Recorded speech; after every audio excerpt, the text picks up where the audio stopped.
right now we are going to Vaughan Mills, where there's a supercharger, the Concord supercharger north of Toronto, and this is apparently going to be the largest, the absolute largest Model 3 meetup in North America.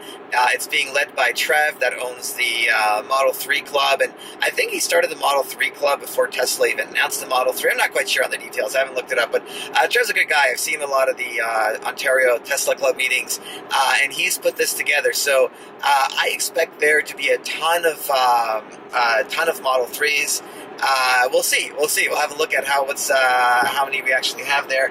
But very excited. I'm in the Model X today. I brought my dogs. Here's Thor. Here's my buddy Thor, and Athena's around the corner there. One of the things that's been commented on with the auto steer now is that, or autopilot I should say, is that it's doing better with ramps. And Elon Musk has said that, within a couple of months we might be able to get an autopilot that changes lanes and goes into off ramps from highway to highway, or just off the highway when needed. So this is going to be an interesting ramp here. I'm just kind of touching the steering wheel just to keep a hold on it, but it says slow down to 50. We're doing 73 right now, which is moving with traffic. We're not speeding here, we're moving with traffic.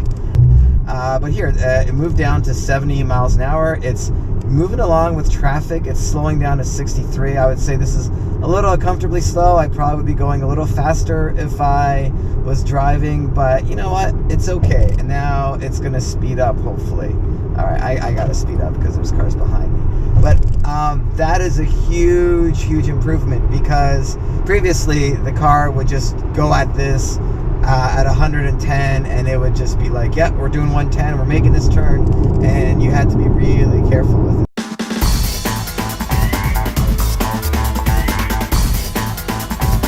And as you can see, the superchargers are nearly full, and that's also not a surprise. We're going to have a lot of cars there, a lot of Model 3s, a lot of other Tesla cars, so that Concord supercharger, which I've never ever seen this full, has all stalls but one plugged in right now.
There you have it. That was the Model 3 event. I don't know if it was the largest in North America. I don't know. I'm sure Trev will tell us. But it was a nice big turnout. That parking garage still at 8 o'clock, that mall was really busy. So the crowd there was intense. Security came by, police came by. It's a big party when the police comes by.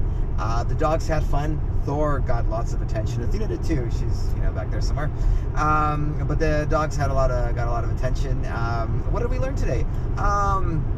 You know what? I got a charge, which was great, because I needed one for the ride. I didn't need one, but it would have been better for me to get one for the ride home. That was nice. I learned that Tesla people continue to be very, very, very nice. There were some Model 3s there with different rims, performance rims. They looked really good, really, really good. I wish I'd taken a photo. But yeah, no, it was a good event. Great to meet everybody, and yeah. So this is the exit ramp I mentioned earlier. It's actually not an exit ramp. It goes from one highway to another, and there's a lot of traffic here. So I expect it'll handle this well. But what I'm looking for is that max 100 kilometers an hour to see how that goes. The ramp speed is 60. It's still see, now its max is going down to 80, and I don't know how it's getting these speeds. So it is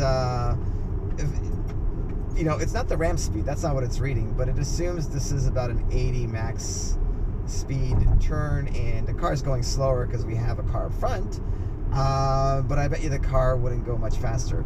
Now it's going up to 90. The max is 90, so that's where it's going to stay until we're back on the highway. So this is working really wonderfully. This was the turn that I've taken before, and the car would have just flung around it at 120 kilometers an hour. So there you go. Good improvements here. And this is another exit where it typically messes up a little bit. When before it would just, again, whatever speed you were going, that's the speed it assumed. So right now it's got a max 90 kilometers an hour, which is the maximum on this highway. The car's going to slow down because of the cars in front. But let's see if that max number changes. Now it's max 50. So already the car is assuming this is a 50 zone. It is slowing down, and now it's doing 55, 50 kilometers an hour. So pretty good transition. My hands aren't on the steering wheel, and it's doing this really well, actually. I'm really surprised that it knows the speed limit, and it knows it's an off-ramp.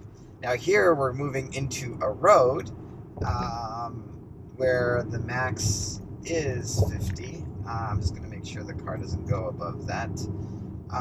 Yeah, so we just went off a highway, and now we're on regular streets. I've been touching the steering wheel to make sure it doesn't nag me, but otherwise the car is doing all this all on its own.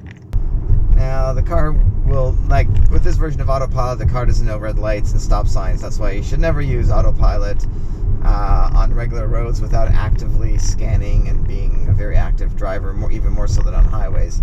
But as you can see, it's doing this pretty well. It's this is all the car right now. It's slowed down a little much for that, but otherwise it's doing really well. I do need to move into the left lane, so I will disengage, but I will re-engage. Couldn't do it there, but now, boom. Anyway, guys, I hope you guys enjoyed that. I had a good time. We'll talk to you next time. Cheers.